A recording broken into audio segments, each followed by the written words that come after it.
നമ്മുടെ വീട്ടുമുറ്റത്ത് നിൽക്കുന്ന ആ ചെമ്പരത്തി ചെടിയുടെ ഔഷധ ഗുണങ്ങൾ എന്തൊക്കെ എന്ന് ഈ വീഡിയോയിലൂടെ കാണാം.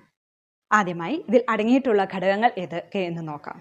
വൈറ്റമിൻ സി ചെമ്പരത്തിയിൽ ഒരുപാട് അടങ്ങിയിട്ടുണ്ട്. കൂടാതെ വൈറ്റമിൻ B1, B2, B3 മുതലായവ. അതുപോലെ തന്നെ ആന്റി ഓക്സിഡന്റ് ആക്ടിവിറ്റി ഉള്ള ഫിനോൾ ഗ്രൂപ്പിൽപ്പെട്ട ഫ്ലാവനോയിഡ്സ്, ടാനിൻസ്, ആന്തോസയാനിൻസ് മുതലായവയും ചെമ്പരത്തിയിൽ ഒരുപാട് അടങ്ങിയിട്ടുണ്ട്. ചെമ്പരത്തിയുടെ ഒരുപാട് ഔഷധ ഗുണങ്ങൾക്ക് ഈ ആന്റി ഓക്സിഡൻസ് തന്നെയാണ് കാരണം.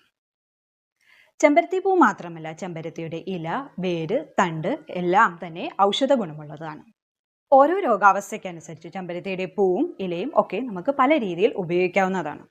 ചെമ്പരത്തിയുടെ ഇലയും പൂവും അപ്പാടെ കഴിക്കുകയോ അല്ലെങ്കിൽ പൂമൊട്ടോ പൂവോ പാലിലിട്ട് തിളപ്പിച്ച് കുടിക്കാം. അല്ലെങ്കിൽ ചെമ്പരത്തി ജ്യൂസ് അല്ലെങ്കിൽ ഹിബിസ്കസ് ടീ ആക്കി കുടിക്കുകയും ചെയ്യാം. ഹിബിസ്കസ് ടീ എന്ന് പറയുന്നത് അല്ലെങ്കിൽ ചെമ്പരത്തി ജ്യൂസ് എന്ന് പറയുന്നത് ചെമ്പരത്തി വെള്ളത്തിൽ ഇട്ട് തിളപ്പിച്ച് കിട്ടുന്ന പാനീയത്തെയാണ്